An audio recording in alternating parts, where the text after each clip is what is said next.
इंदसदवंदियाणं तिहुगणहिदमधुरविसदवकाणं अन्तातीदगुणाणं नमो जिनाणं जिदभवाणं। कुंदकुंदाचार्य भगवान की जय।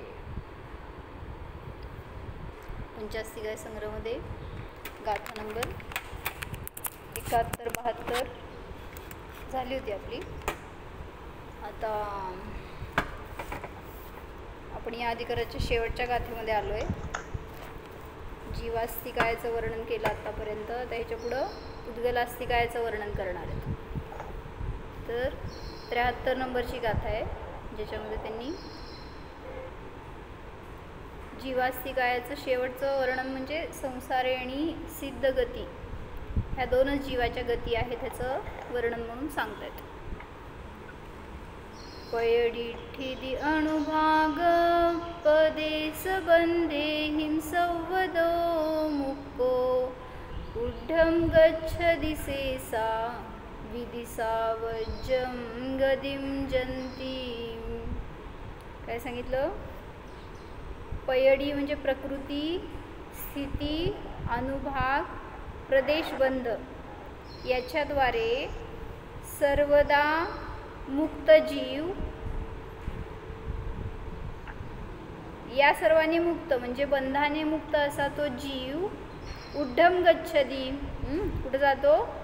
ऊर्ध्व गमन करतो, म्हणजे ऊर्ध्व दिशेला जातो। ऊर्ध्वगमन हा जीवाचा स्वभाव आहे, पण जो बंधातून मुक्त झाला तो ऊर्ध्वगमनाला प्राप्त होतो हे सांगितलं।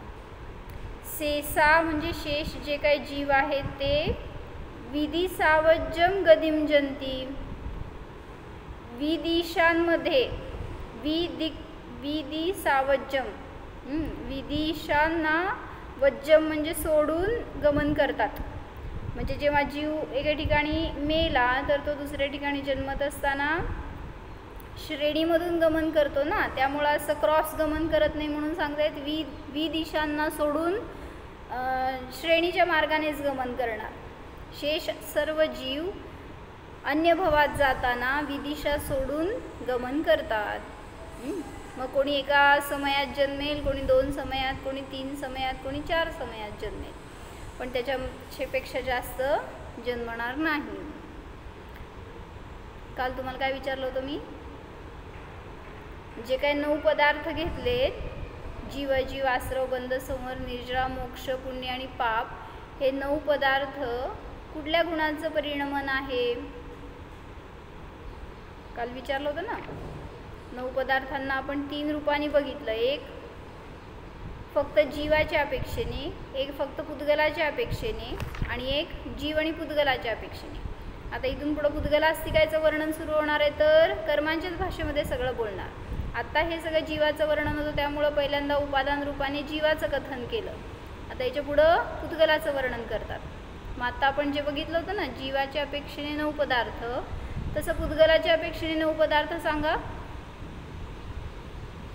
पुद्गलाच्या अपेक्षेने काय घटणार, किती घटणार?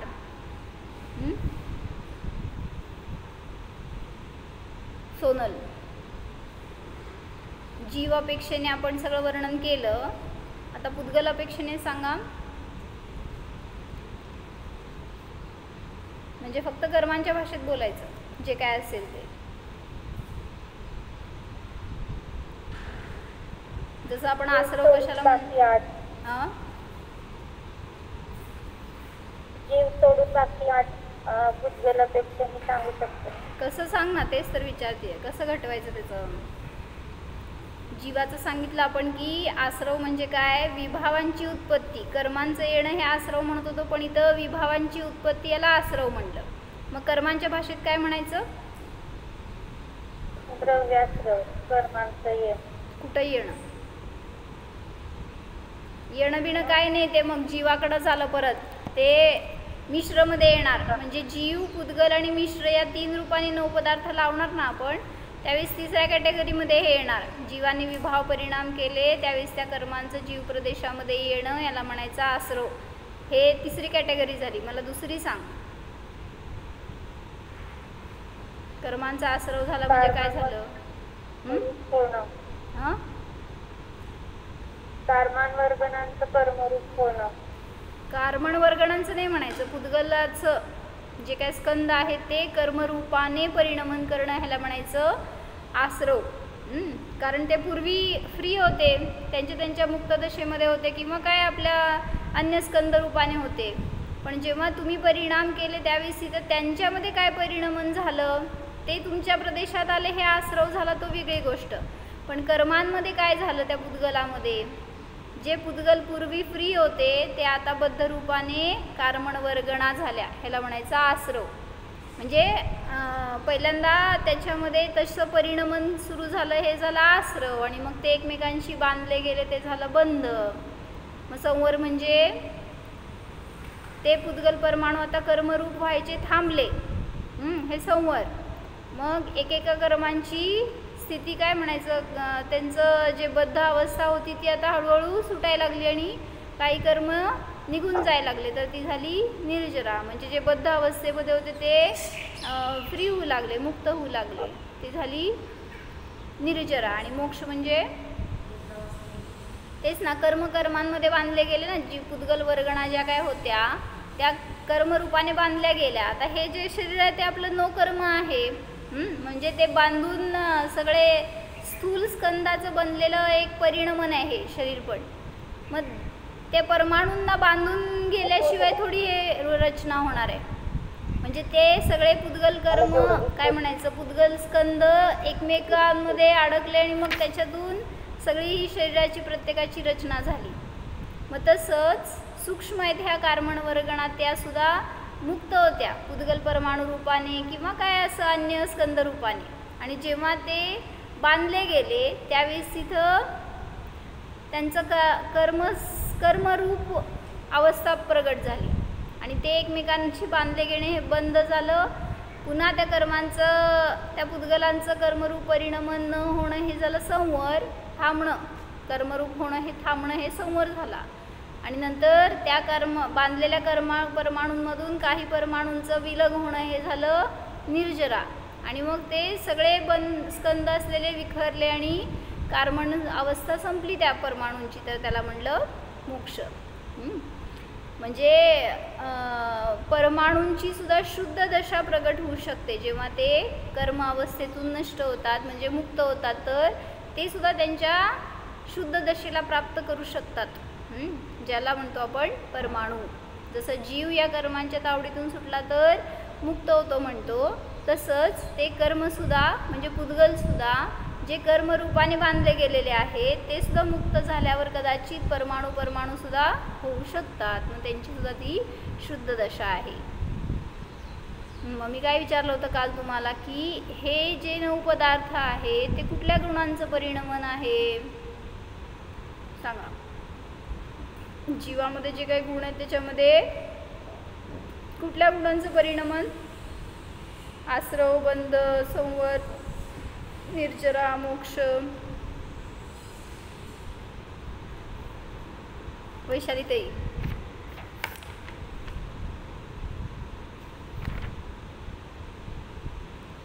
काल वेळ दिला होता तुम्हाला मी विचार करायला,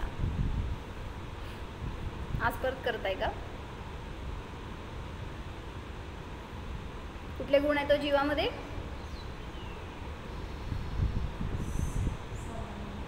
कुठले गुण आहेत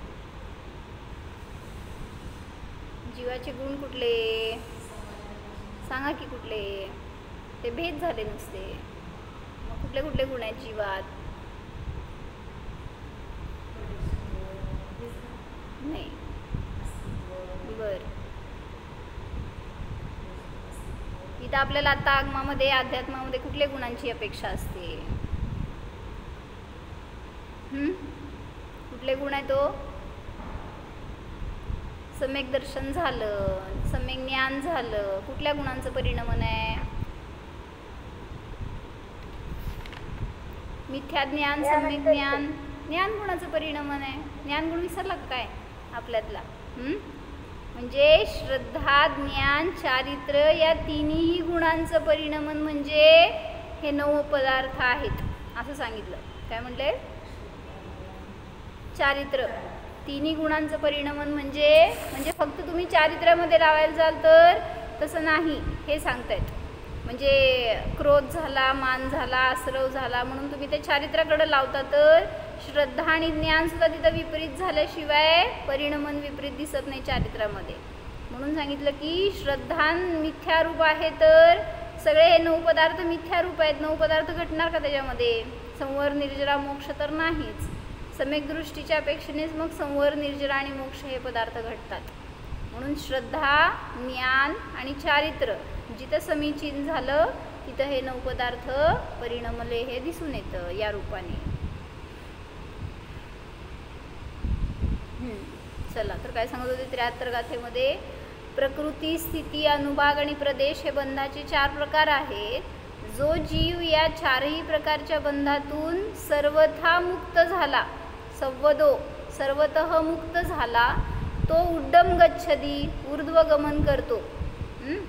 शेषा विदिसावज्जम गदिम जंती, शेष जे काय जीव आहेत ते अन्य भवात जाताना विदिशा सोडून गमन करतात. 73 गाथा आहे. तर टीकेची एकच ओळ आहे, वाचू तेवढी आपण. बद्ध जीवस्य आहे का सोनल? वाचती का शास्त्र? बद्ध जीवस्य घेऊन बसा की थोडा वेळ. आपल्याला काय वाचू समजावं की जरा असं. मी काय पण मनाचं सांगितलं तर परीक्षा प्रधानी राहा. बद्ध जीवस्य षड्गतयः कर्मनिमित्ताः, जो कोणी जीव संसारामध्ये कर्मामध्ये बद्ध आहे त्या बद्ध जीवाचं कर्मनिमित्त 6 गती रूप, म्हणजे कर्मनिमित्त त्या जीवाच्या 6 गती असतात. किती गती असतात तुमच्याकडं? तुमच्याकडे 4च असतात. मग 6 कसं सांगायला तिथं? मग हे दिशेच्या अपेक्षेने सांगतायत, गतीच्या अपेक्षेने नाही. गती म्हणजे गमन घ्यायचं इथं.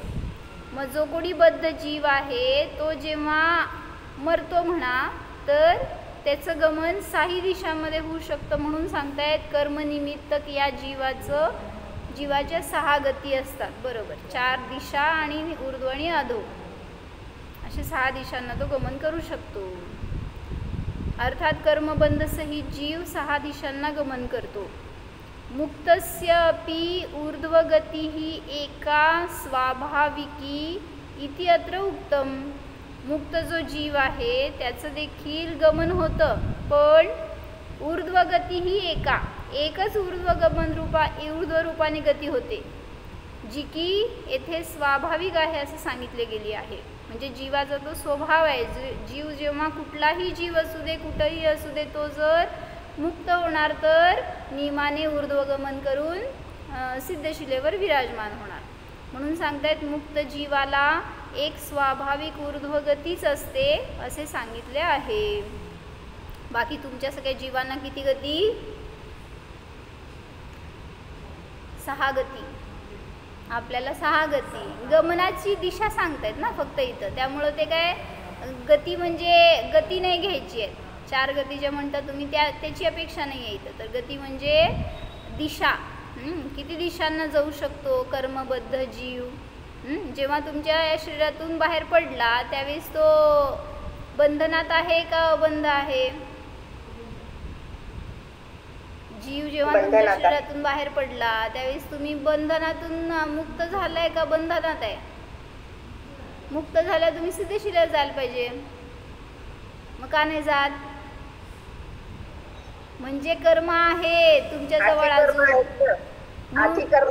हा, कशाला अघाती नाही येत तुमच्याकडं? नाही, 8 कर्म आहेत म्हणलं. 8 म्हणला होय, सॉरी मला घाती ऐकू आलं. हा, तर 8ही कर्म आहेत तिथं. म्हणजे तुम्हाला असं वाटतं की शरीर आहे तर माझ्याजवळ कर्म आहे, शरीरातून बाहेर पडल्यावर कर्म नाही, असं नाही. तर जेव्हा या शरीरातून सुटतो कर्म तर इथं पण दिसत नाही आहेत. शरीर दिसतंय फक्त तुम्हाला, पण जे कर्मवर्गणा येत आहेत, बांधले जात आहेत, निर्जरा होते ते कुठं दिसत आहेत. म्हणून सांगितलं की कर्मांचं येणं जाणं थांबणं हे सगळं सूक्ष्म आहे, तुमच्या डोळ्याने दिसणार नाही आहे. पण म्हणून तुम्ही जेव्हा या शरीरातून बाहेर पडला त्यावेळी सगळ्या कर्मांनी रहित झाला असं नाही. तिथे तर तेजस आणि कार्बन शरीर आहे ना जीवाजवळ. जेव्हा इथून मेला तुम्ही, हे औदारिक शरीर सुटलं फक्त, पण तेजस कार्बन शरीर तर प्रत्येक ठिकाणी आहे जीवाच्या बरोबर, जिथं कुठं जीव जाईल, त्यामुळं तो अजून बद्धच आहे. म्हणून जेव्हा बद्ध जीव गमन करतो तर त्याला 6 दिशा असतात, 6 गती असतात. पण जेव्हा मुक्त जीव गमन करतो त्यावेळेस तो ऊर्ध्वगमन पण कर्म बांधत राहतो तो. हां, प्रत्येक समयाला काय तेवढं बांधत. बरोबर आहे. तुम्ही मेला म्हणून तुम्हाला वाटते काय कर्मांचं येणं थांबलं आता? नाही थांबलं. या गतीच्या योग्य होते ते थांबलं, पण पुढची गती सुरू झाली तर पुढच्या गतीच्या योग्य आसराव चालूच आहे तिथं. त्यामुळं बंद चालू आहे. म्हणजे प्रत्येक समयाला कर्म येऊ लागलंय, बांधू लागलंय, थांबू लागलंय, सगळं कार्य चाललंय त्याच्यामध्ये. म्हणून कर्मापासून मुक्त व्हायचं तर काय करायचं? मरायचं नाही. काय करायचं? आजपर्यंत मेलोच आहे, शरीरामध्ये हाय इथं तरी मेलोय. आपल्याला वाटतंय शरीरातून सुटल्यावर मरतो. काय म्हटला? बस आतमध्ये राहायचं. हां, म्हणजे म्हणायचंय की जागे व्हायचंय आता तर जगायचंय उलट. कारण ज्ञान आत्ता झाले तर मरायची वाट बघू नका. आता काय करताय दीपाली भाभी? काय करताय? आता भरपूर जगायचंय, हे भाव करायचे. म्हणजे जीव रूपाने जगणं आत्ता सुरू झालंय माझं. तर जीवाची ओळख मला आत्ता झाली आहे. तर आता ह्याच्या पुढं मला कुठल्याही शरीरात गेलो तरी मरायचं नाही आहे. मेलो म्हणजे मिथ्यादृष्टी झालो. मग कधी मला मिथ्यात्वामध्ये जायचं नाही. माझं ज्ञान मायापासून कधीही विलग होऊ नये ह्याच्यासाठी सावध राहावा. जीवित मरणाश्वास आहे ना दिदीच्या लेखनामध्ये पण, ना जगायची आशा आहे ना मरायची पण आशा. बरोबर आहे की. अतिचार दिले तिथे. सल्लेखनाच्या अधिचारामध्ये घेतो आपण ते जीविताशंसा मरणाशंसा. पण ते कुठल्या अपेक्षेने म्हणायचं आहे की तो जीव अज्ञानी आहे आणि तिथं इच्छा करतोय शरीराला वियोग होऊ नये शरीराचा म्हणून. इथं आपल्याला म्हणायचं आहे की ज्ञानातून जन्म आणि ज्ञानातून मरण बघायचं आहे. जीव जर सम्यक ज्ञानाला प्राप्त झाला तर तो जीव जर त्याची ती श्रद्धा बदलली, च्युत झाली तर मेला. आणि ज्या समयाला ती श्रद्धा समीचीन झाली तिथं त्याचा जन्म झाला, हे सांगितलं जात आहे. म्हणून काय घेतलं आम्ही आत्ता इथं की जो कोणी जीव कर्माने बद्ध आहे तर तो जीव मेला तर 6 गतींमध्ये जातो. 6 गती असतात माहिती आहे. असं ऐकायला अजब गजब वाटायला का नाही, पण 6 गती आहेत. गती म्हणजे दिशा घ्यायच्या. किती आहेत दिशा तुमच्याकडं? 6 म्हणजे 10 दिशा असतात, नाही तर 4 दिशा असतात. 6 दिशा कुठून आल्या हो? तर आमच्याकडं 6 पण असते, 10 पण असते. त्या काय सांगाल ते असतात आमच्याकडं. मग तिथं 4 दिशा आणि ऊर्ध्व आणि अधो एवढाच फक्त. कारण श्रेणीमधून गमन करतो जीव. जेव्हा आपण जर मेला तर कुठं जातो? वाकडा तिकडं जात नाही. म्हणून त्यांनी गाथेमध्ये शब्द घेतलाय. घे पुस्तक, तिथनं घे दुसरं पुस्तक. हिरवं आहे ना, हिरवं घे. ह्याच्यातलं संपलंय आता. तिथं हिरवं आहे ते घे दुसरं. काय सांगत होते मी आता?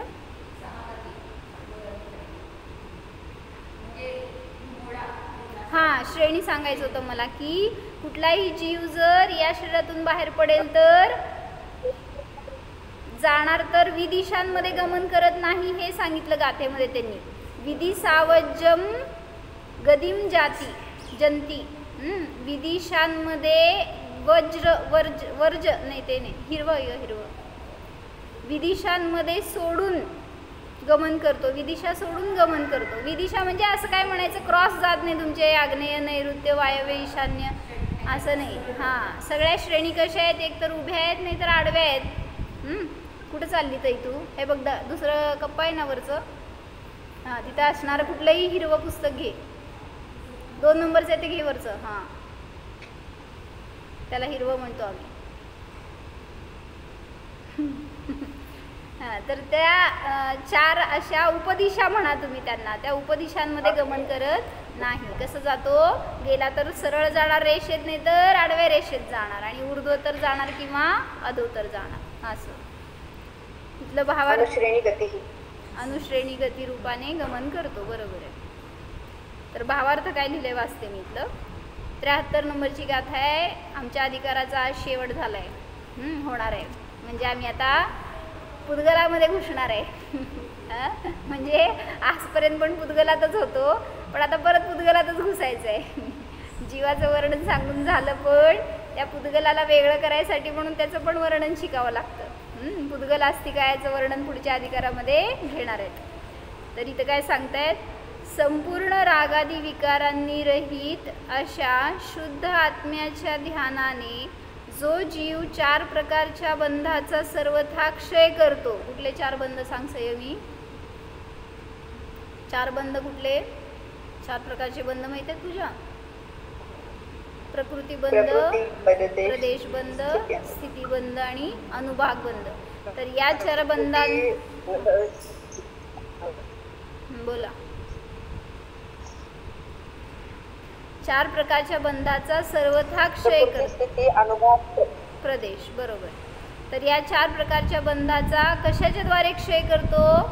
ध्यानाच्या द्वारे. म्हणून शुक्ल ध्यान म्हणा, शुद्ध ध्यान म्हणा, त्याच्याद्वारे सर्व विकारांनी रहित होऊन 4 प्रकारच्या बंधाचा सर्वथा क्षय करतो. तो स्वाभाविक अनंत ज्ञानादी गुणांनी युक्त होऊन एक समय मात्र अविग्रहा गतीने स्वाभाविक ऊर्ध्वगमन करतो. म्हणजे जेव्हा मुक्त होतो त्यावेळेस कसं गमन करतो? पूजा, जीव ज्यावेळेस जिथून कुठून मुक्त झाला, समजा इथं माझ्याजवळ माझ्याच स्थानावर बसलाय जीव आणि मुक्त झाला, जाऊ दे मी मुक्त झाले, कसं गमन करणार? सिद्धशिलेवर जाऊन मला विराजमान व्हायचं आहे, माझ्या डोक्यावर ऑलरेडी सिद्ध आहेत समजा, तर आता थोडंसं त्यांना सरकवायचं बाजूला आणि दुसरीकडे बसायचं, नाहीतर आपण जाऊन तिकडं बसायचं. कसं? हां, तिथं कुठलेही सिद्ध एकमेकांना अडथळा करणारे नसतात. ते कसं गमन करता? इथं समोर यायचं असतं ताई. अय इथं बस समोर. तर ते सांगितलं की ऊर्ध्वगमनच करणार आणि त्याच रेषेमध्ये, आणि किती? 7 राजू गमन करणार. तर 7 तास नाही लागत, 7 दिवस नाही लागत, 7 मिनिट नाही, 7 सेकंद नाही, एकाच समयात गमन करतो. आणि म्हणजे किती किती फास्ट गमन आहे जीवाचं. म्हणजे तुमचे विचार तर त्यापेक्षा कोसो दूर जातात. जेव्हा मनातून जीव प्रवास करतो तर कुठंपर्यंत जाऊ शकतो? कुठं जाऊन आली सांग संयमी? आता कुठं फिरून आलो ना, तिथंपर्यंत जायला किती वेळ लागतो? विचारांना, मनाला. म्हणजे मन तर आपल्या त्याचं स्पीड जास्त आहे, अजून जीवाला जायला अजून वेळ लागतो म्हणायचं. तर असं गमन करणार तर एका समयामध्ये 7 राजू गमन करू शकतो. आणि मोडारहित अशी ती गती असते, त्यामुळे त्याला म्हणलं स्वाभाविक ऊर्ध्वगमन रूप अविग्रह गती. बाकीचे संसारी जीव मरणानंतर अन्य भवास जाताना विदिशा सोडून मागील गाथेत सांगितल्याप्रमाणे कर्मनिमित्तक 6 अपक्रम स्वरूप अनुश्रेणी गमन करतो. म्हणजे जेव्हा केव्हा जन्मणार संसारी जीव, बद्ध जीव, त्यावेळेस 6 दिशांमध्ये गमन करून जन्म घेतो. कशासाठी सांगायला ते वर्णन? जीवास्तिकायाचं वर्णन करत असताना 9 अधिकार सांगितले आतापर्यंत, जे आपण ह्याच्यात घेतले ना द्रव्यसंग्रहमध्ये. तशाच प्रकाराने इथं पण अधिकारांचं वर्णन केलं. करताय, भोगताय, प्रभू आहे, ऊर्ध्वगमन करतो, परत उपयोग रूप आहे, अशा सगळ्या रूपाने वर्णन करून सांगितलं. आणि आता शेवटी सांगतायत काय? कर्मानी बद्ध आहे तर तो जीव कर्मानी मुक्त होणार. तर कशा रीतीने? म्हणजे शेवटी जीवाला नेऊन वर ठेवायचं ना आपल्याला, तर तेव्हा तिथं त्याचं पिक्चर संपताय, तिथं द एंड, हॅपी एंडिंग करायचं आहे ना. म्हणून जेव्हा जीव मुक्त होणार तिथंच त्याचं हॅपी एंडिंग आहे, नाहीतर पुन्हा कर्मात फिरणार तर नवीन पिक्चर सुरू होत आहे. म्हणून सांगायचं आहे काय, तिथंपर्यंत नेऊन शेवटची गाथा संपवली. जेसनाच्या यांची टीका बघू.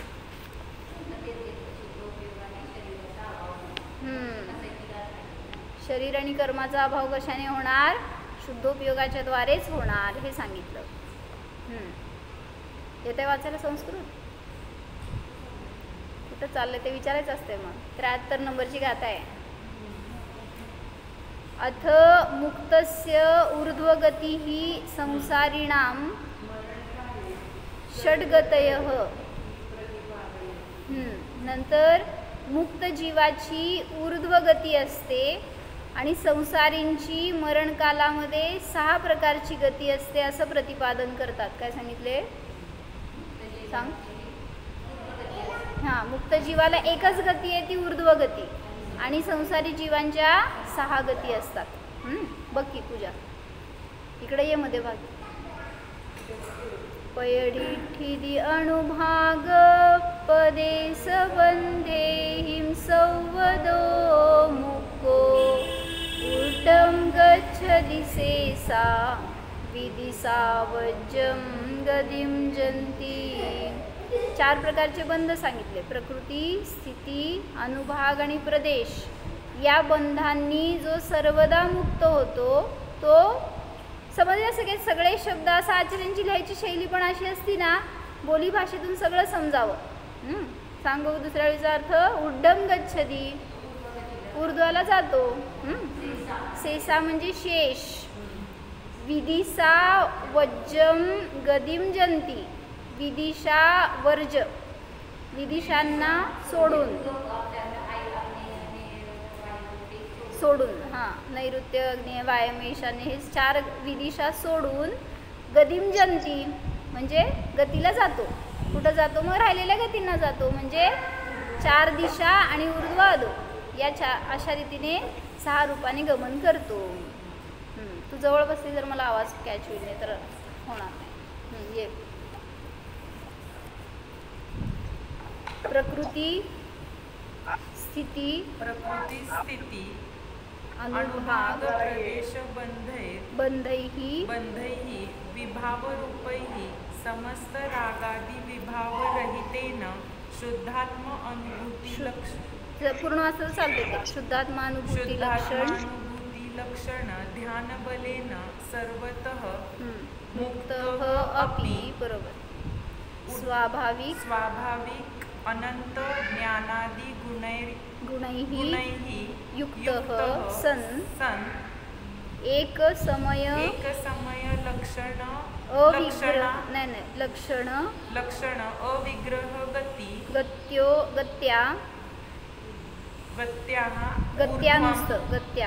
गत्या ऊर्ध्वं गच्छति. शेषाः संसारिणः जीवाः मरणान्ते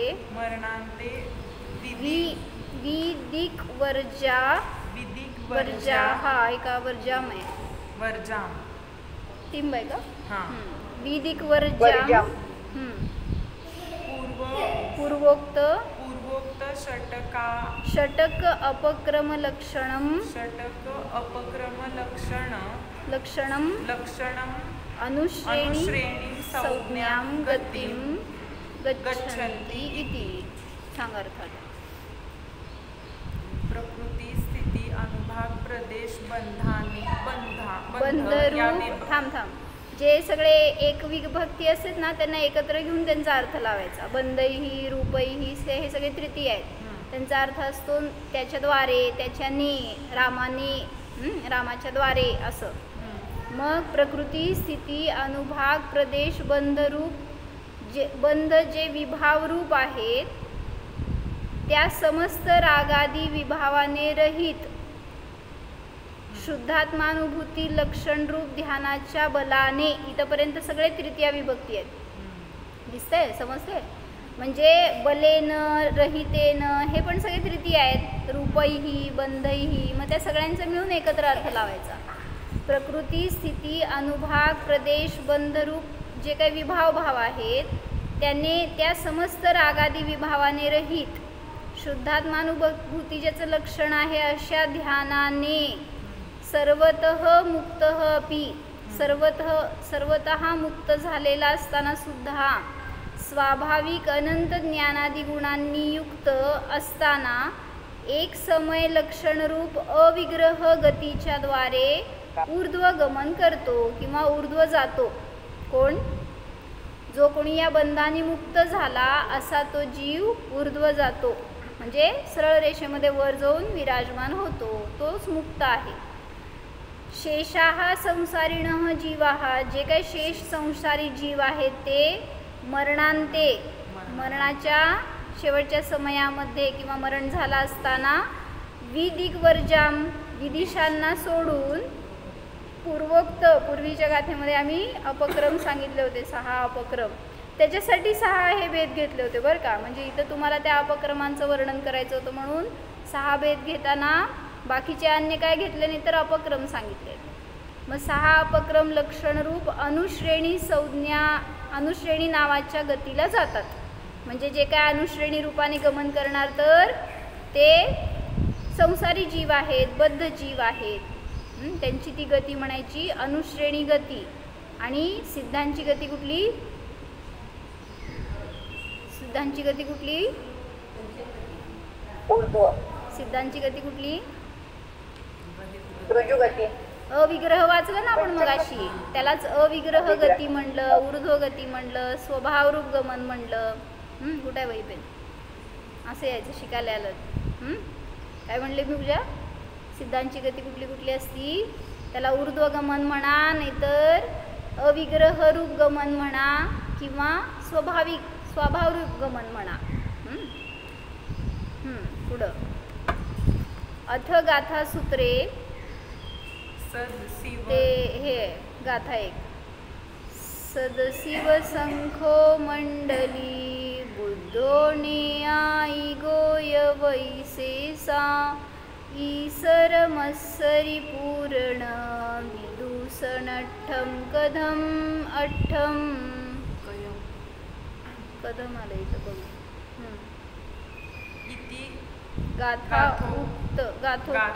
गाथोक्त अष्टमतांतर निषेधार्थम अठ्ठविह कम्मवियला सिद्धिभूता निरंजना निच्चा अठ्ठगुणा किदकिच्चा लोयगडिवासिनो सिद्धा. इति द्वितीय गाथोक्त लक्षणम सिद्धस्वरूपम उक्तम इति अभिप्रायः. बरोबर. तर महाराजींचं पुस्तक वाचलं का समयसाचं? त्याच्यामध्ये महाराजींनी म्हणजे ॲक्च्युली हे सम्यज्ञान चंद्रिकामधलं विस्तार आहे तो, पण महाराजींनी उद्धृत केलं ते पान नंबर 20वर आहे महाराजींच्या पुस्तकमध्ये. या गाथेचं आहे ही गाथा गोमटसारची 68 नंबरची गाथा आहे. तर त्याच्यात सिद्धांचं जे काय आपण विशेषण देतो ना, सिद्ध कुठल्या स्वभावाचे आहेत, ऊर्ध्वगमन करणारे आहेत, सिद्ध सर्व कर्मांनी मुक्त आहेत, हे जे पण तुम्ही विशेषण देता ते एका एका मतवादीचं खंडन म्हणून दिलेलं आहे. मग ते कुठले मतवादी आहेत आणि त्यांचं काय मत खंडित झालं ह्याच्यासाठी ही गाथा आहे. किती कळली? आम्हाला मत बी माहीत नाही आणि आमचं खंडन बी माहीत नाही. हां, नित्य आहे.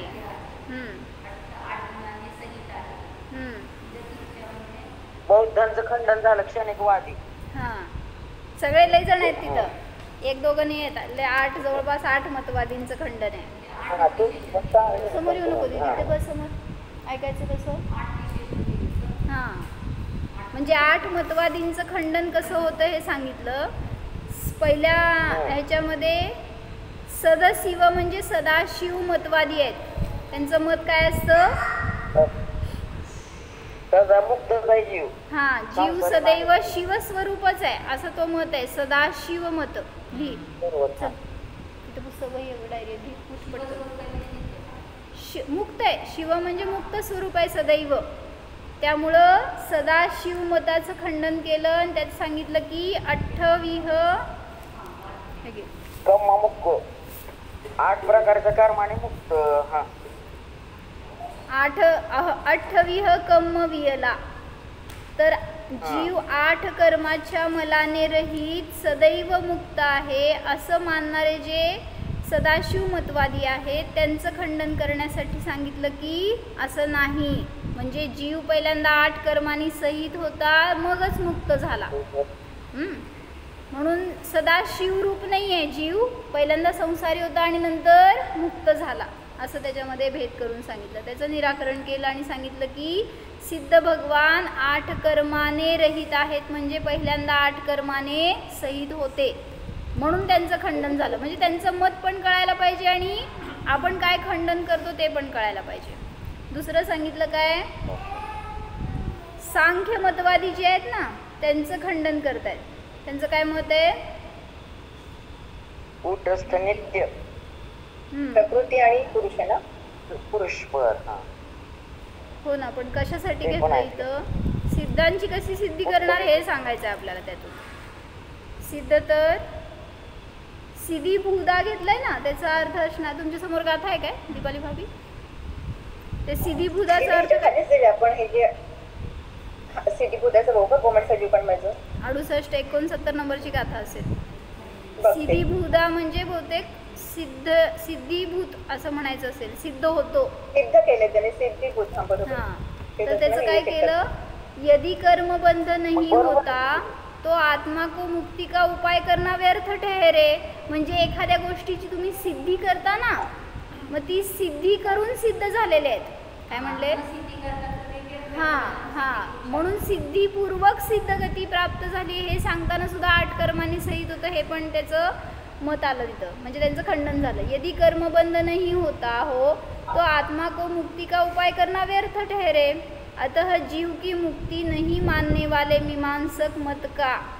हां, म्हणजे जे सदाशिवमतवादी आहे ते म्हणतात सदैव जीव मुक्त असतो, आणि मीमांसक मतवाला म्हणतात मुक्त वगैरे काय होत नसतो जीव, म्हणजे कर्मामध्येच अडकला जातो पुन्हा पुन्हा, असं त्या मीमांसकाचं मत आहे.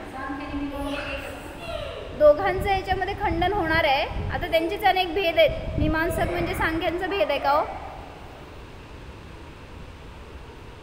ते वैशेषिक ह्याच्यामध्ये बघते इथे मी यांचा जो अर्थ आहे तुम्ही म्हणता सिद्धी भूता सिद्ध असं दिलं नाही, पण जो ज्ञानावर्णादी अष्टकर्म से रहित है, 28 कम्म विमाला अनंत सुखरूपी अमृत के अनुभव करने वाले शांतिमय है. शांती घेतले का तुम्ही? शांतिमय काय नाही याच्यामध्ये, ते भाव काढले असतील नवीन काहीतरी. कर्म बंद कारण हा त्यांनी करायची जसा भाव काढला तर सिद्धच मला पण आठवते. बरं, बघू कसं घेतलंय ते. दिला नाहीये. तुम्हाला आज तुम्ही बघून ठेवा. महाराजींचं हे पुस्तक आहे ना समयसारचं, ह्याच्यामध्ये 20 नंबरच्या पानावर महाराजींनी सगळं खुलासा केलं आहे, किंवा सम्यक ज्ञान चंद्रिका रेफर करा, त्याच्यामध्ये 68 नंबरची गाथा आहे. त्याच्यामध्ये त्यांनी सिद्धांची सगळी विशेषणं घेऊन त्यातून कुठल्या मतवादीचं खंडन होतं हे सांगितलं आहे. मग तेवढं वाचल्यावर तरी आपल्याला एक त्यांची पण रूपरेषा कळती, त्या मतवादींचं काय मत आहे आणि आपण त्याच्यातून कसं सिद्धी करतो त्यांना. हां, म्हणून अन्यमतीचं पण माहिती असायला पाहिजे. फक्त एकच साईड माहिती असेल तर डिबेट करू शकत नाही तुम्ही. म्हणजे आपल्यालाच आपल्या मताचं खंडन करायचं. आपण पण असे काहीतरी विचार घेऊन बसलेले असतो, तर ते सगळे विचार खोडण्यासाठी म्हणून चांगले घेतात एक एक मतांतर. ते आता आज वाचा, उद्या घेऊ. ते दोन पानं प्लीज शेअर होत असेल तर. महाराजांचं नाही माझ्याकडे. महाराजांचं पुस्तकाचं करते मी, माझ्याकडे गोमट सर आता नाही आहे. तुमच्याकडे गोमट सर आहे ना? आणि तेच हा हे मला महाराजांचंच पाहिजे होतं. महाराजींचं एकच पान आहे, तेवढं पाठवते मी, ग्रुपवर शेअर करते. तरी वाचून ठेवा सगळेजण, म्हणजे त्यातून अजून काय तुम्हाला पण खुलासा झाला तर सांगा.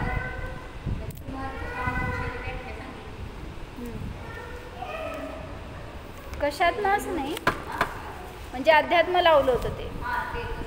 4 जे पुरुषार्थ आहे त्याच्यावर काय अध्यात्म लावलं होतं आपण? धर्म, अर्थ, काम आणि मोक्ष. धर्मपुरुषार्थामध्ये शुभ भावाचं खंडन केलं होतं. मोक्षमध्ये अतिंद्रिय पुरुषार्थ जो काय केला जातो तो, म्हणजे काय लावलं होतं 4? पहिला अर्थ म्हणजे काय, धन कमवण्याचे भाव न हो, हा अर्थ पुरुषार्थ. धन कमवण्याचे नाही, धन कमवण्याचे सुद्धा भाव न होणे हा खरा पुरुषार्थ, त्याला धर्मपुरुषार्थ म्हणायचं. धर्म अर्थ पुरुषार्थ म्हणजे नाही, अर्थ पुरुषार्थ म्हणजे हे घेतलं, धन कमवण्याचे भाव न होणे. पुढं धर्मपुरुषार्थ म्हणजे शुभ भाव करण्याचे सुद्धा भाव न होणं. हां, ह्याला म्हटलं धर्मपुरुषार्थ. अर्थ पुरुषार्थ. काम पुरुषार्थ म्हणजे 5ही इंद्रियांचे भोगण्याचे भाव न होणं. इच्छा, काम म्हणजे इच्छेचा पण अभाव करण्याचे भाव, म्हणजे त्या इच्छा उत्पन्न न हो हे भाव आहेत, त्याला म्हटलं काम पुरुषार्थ. आणि मोक्ष पुरुषार्थ 5 इंद्रियांचे विषय भोगण्याचे भाव न होणं, ह्याला म्हटलं काम पुरुषार्थ. आणि मोक्ष पुरुषार्थ म्हणजे अतींद्रिय रूपाने परिणमन करण्याचे भाव.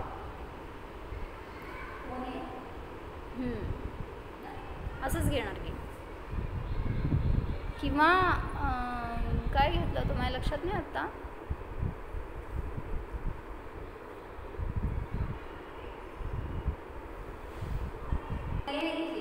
हां, म्हणून निरंतर आत्म्याचं वेदन करण्याचे भाव ह्याला म्हणायचं मोक्ष पुरुषार्थ.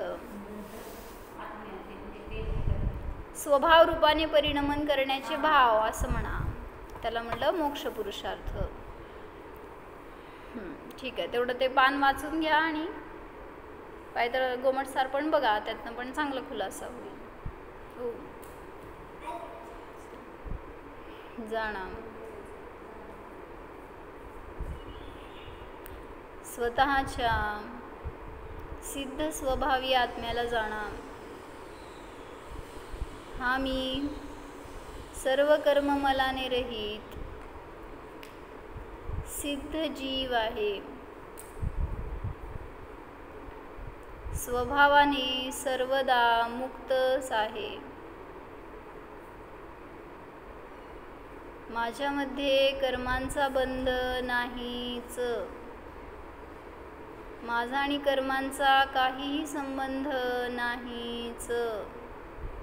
स्वरूप पहा. अनादि अनंत मुक्त स्वरूपोहम.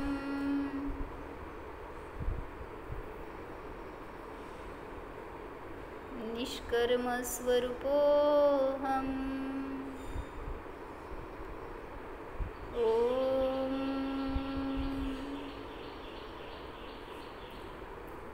विसर्जन.